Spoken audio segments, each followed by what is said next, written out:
दोस्तों नमस्कार, मेरा नाम राविंदर सिंह है और मैं आपके यहीं अलीगढ़ से हूँ।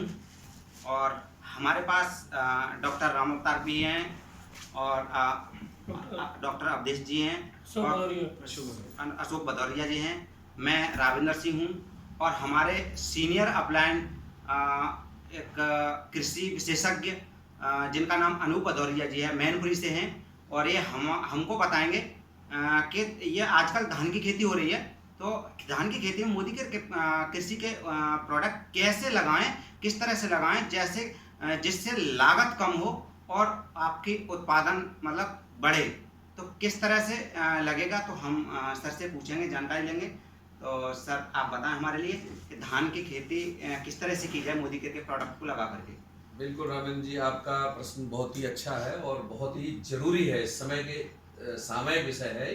इसकी जानकारी किसानों को होना चाहिए कि खेती में किसानों की हर तरह की लागत कम करते हुए पैदावार को बढ़ाने का काम करते हैं ये दोनों उत्पाद। इनको प्रयोग कैसे करना है, हम अगर धान की पौध जो डाल रहे हैं, बेड़ डाल रहे हैं, उसमें अगर इसको प्रयोग करें तो बहुत अच्छे रिजल्ट हैं। और सबसे बड़ा रिजल्ट ये है कि जो हमारी पौध 1-1.5 महीने में तैयार हो पाती है और इसको आप प्रयोग करोगे तो वो हमारी 20 से 25 दिन में पौध लगाने लायक तैयार हो जाएगी। और अगर इसको हम किसी कारण से नीचे नहीं डाल पाए खाद के साथ में, तो इसका प्रयोग हम बाद में भी कर सकते हैं। इस समय हम इसको यूरिया के साथ मिला के डलवा के सिंचाई कर सकते हैं और सिंचाई की आवश्यकता नहीं है, नमी है तो वैसे भी काम चल सकता है। ठीक।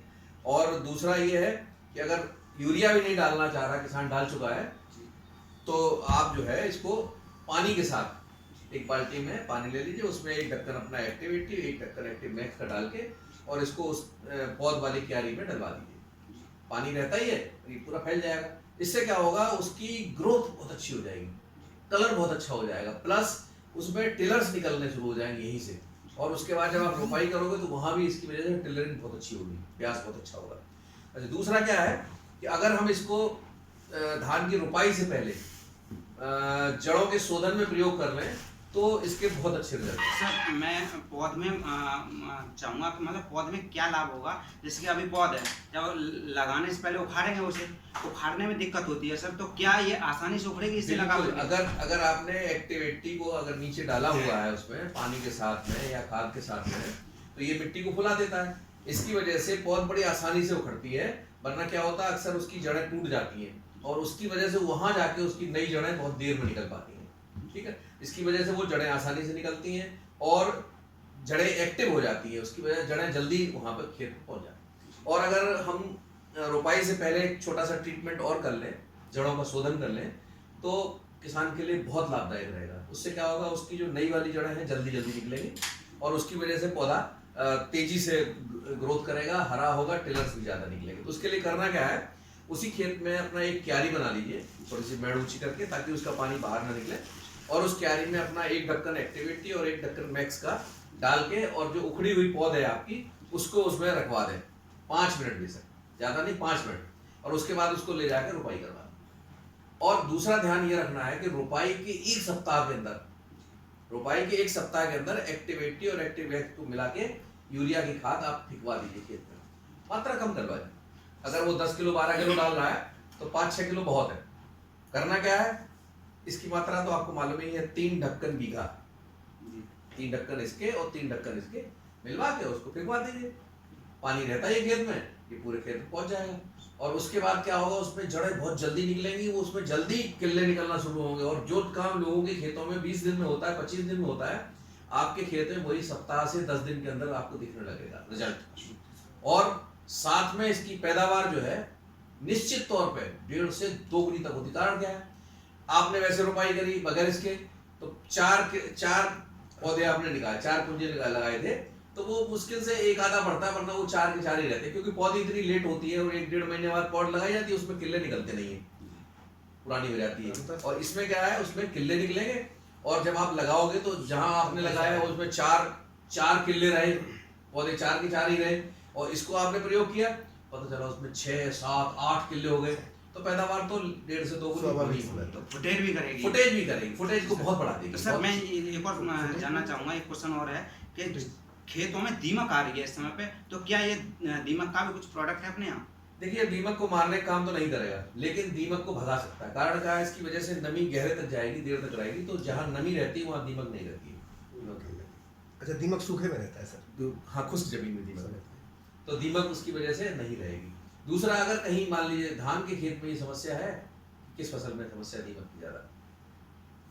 मूंगफली के खेतों में बहुत है। मूंगफली में भी होती है और धानों में भी होती धान है। में दिक्कत नहीं होती। मैं एक बात बोलना चाहूँगा, जैसे घर पे क्यारी में लौकी लगाई, करेला लगाया, कई चीज़ें लगाई, पता चला उसमें नीचे से ऊपर से हम ये डाल रहे हैं एक्टिविटी एक्टिव मैक्स डाल रहे हैं, ऊपर से वो स्टेरिक्लीन भी डाल रहे हैं, फिर भी दीमक वो हमारे उसको नहीं होने दे रहा है। एक्चुअली स्टेरिक्लीन दीमक पे उतना इफेक्टिव नहीं है, ठीक है।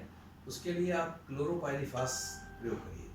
एक्टिविटी के साथ क्लोरोपाइरीफास एक दवा आती है, वो सिस्टेमिक पॉइजन है, और वो विशेष रूप से जो जड़ से संबंधित कीड़े होते हैं ना, कटुआ, दीमक वगैरह, उनके लिए कारगर है। तो उसको इसके साथ सिंचाई में डलवा दीजिए, तो वो आपकी दीमक का कंट्रोल करेगा, ठीक। और मूंगफली वगैरह में आप तो इसको धान ही नहीं, जितनी भी फसलें इस समय हैं रबी में, उन सब में प्रयोग करा सकते हैं और पैदावार बहुत अच्छी बढ़ेगी। मैं आपको एक बताना चाहूँगा, मेरे एक साथी थे श्री राम राजपूत जी, उनको मैंने एक आध बार बताया ही, ये अतरौली के पास रहने वाले थे। कई बार मैंने इसके बारे में बताया, तो पहले वो हल्के में लेते रहे, फिर एक बार वो इसको लेके गए और ले जाके उन्होंने अपने मूंगफली, गर्मी मूंगफली उनकी क्या होती थी, गर्मी वाली मूंगफली, उसमें ले जाके उन्होंने मूंगफली की बुआई हो चुकी थी आधे खेत में, मेरे कहने के बाद आधे खेत में एक्टिविटी मिलवा के उन्होंने यूरिया डलवाई थी, और आधे में वैसी डलवाई ज़्यादा मात्रा है। और उसके बाद जब वो नेक्स्ट टाइम दोबारा गए छुट्टी पे 1 महीने बाद, तो वो देख कर दंग रह गए। लोग उनसे पूछ रहे थे कि तुमने इसमें क्या किया, फसल में इतना अंतर था, जिसमें डाला था वो इतनी बड़ी हो गई थी और वो कम बड़ी थी। तो लोगों ने पूछा क्या अलग अलग वैरायटी है कि अलग अलग बोई? बोले नहीं, एक साथ बोई है, इसमें कुछ डाला है इसलिए।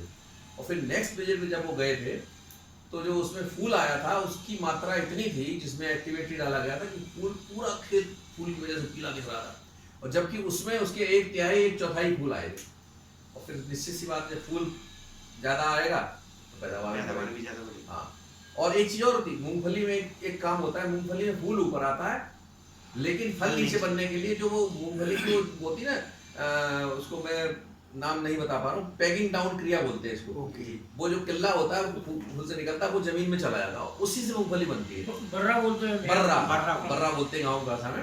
तो वो अंदर जाते हैं, और सोचिए आपका खेत अगर टाइट है तो बर्रा अंदर नहीं जाएगा। और ये एक्टिविटी प्रयोग की है, तो मिट्टी फूली होती है, बर्रा आराम से अंदर चले जाते हैं और काफी मात्रा में आपके फल अच्छे बनते हैं। तो ये आप हर फसल में प्रयोग कराइए। इस समय बाजरा है, ज्वार है, सब में डलवाइए। अभी भी तो मूंगफली की फसल चल रही है, उसमें डलवाइए, क्या दिक्कत है? भाई लोगों की मूंगफली इस समय है।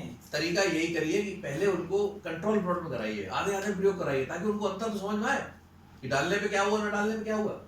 इसके लिए राजी करिए आधे किसानों को और उनको प्रयोग कराइए, तब उनको समझ में आएगा कि वास्तव में कितना अंतर पड़ेगा।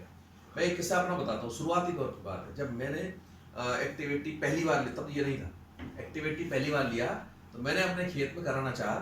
मेरा इच्छा ये थी कि मैं स्प्रे कराऊंगा यूरिया का। मैंने अपने साझेदार से कहा, मैंने कहा ऐसा करो, इसमें स्प्रे करो। कितना? 200 ग्राम प्रति टंकी। तो 2 टंकी लगनी थी, 3 लगनी थी। तो वो चौंक गया, बोले अरे इससे क्या होगा? अरे बाबूजी मैं तो मर जाऊंगा अगर इसमें कुछ भी नहीं होगा, इतनी से क्या होगा? जो 15 किलो बीघा डाल रहा हो वो 200 400 600 ग्राम कैसे मान लेगा? तो मेरे दिमाग में एक चीज आई, क्योंकि 2 खेत थे बराबर के, 1.5 बीघे के। तो मैंने उससे कहा अच्छा एक काम कर, एक में तो अपने हिसाब से जैसे करना करता रहा, एक में मैं जैसे कर रहा हूँ कर ले, जो भी होगा मुझे दे देना, नुकसान हो फायदा हो छोड़। इस बात में वो राजी हो गए, और उसने मेरे कहने पे इसको मिला के एक्टिविटी और यूरिया का स्प्रे किया था, और हंसता था और लोगों से बात करता था कि देखो नए किसान, नए वैज्ञानिक हुए, देखना इसमें कुछ नहीं होगा, तो ऐसे हो गए वैसे। और रिजल्ट जो आए थे वो चौंकाने वाले थे। उस खेत में जिसमें उसने 10-15 किलो यूरिया डाली थी बीघा में, उस खेत में उसके 20 बोझ निकले थे, और हमारे वाले में 30 बोझ निकले थे। और लागत कम। और लागत कितनी कम? आप सोचो 400 से 600 ग्राम डाल रहा हो, वो 10 किलो 15 किलो डाल रहा है, कितना अंतर है? बहुत अंतर हो गया सर। रिजल्ट इतने ऊपर आए। तब फिर वो अब लास्ट में कहता कि अब इनको एक साथ ही करवा लें थ्रेसिंग। मैंने नहीं अलग अलग करवा। अरे नहीं बाबूजी, तो मैंने कहा मैं तो तुझे दिखाना चाह रहा था, मेरा ऐसा कोई मतलब नहीं, एक साथ तुम थ्रेस करवा ले। तो ऐसे रिजल्ट हैं इनके, लेकिन जब प्रयोग करेंगे लोग तभी समझेंगे। इसको ज्यादा लोगों को प्रयोग कराइए। अभी प्रयोग कराएंगे तो ये तो आपकी बुआई हो गई, और 10 दिन बाद 15 दिन बाद इसके रिजल्ट जब आप लोगों को दिखने लगे तो आपके धान की फसल में लोग इसको जबरदस्त तरीके से मांगेंगे और आने वाले टाइम में ये किसानों की बहुत बड़ी जरूरत बन के आने वाला है, ये आप समझ लीजिए। जो किसान आज की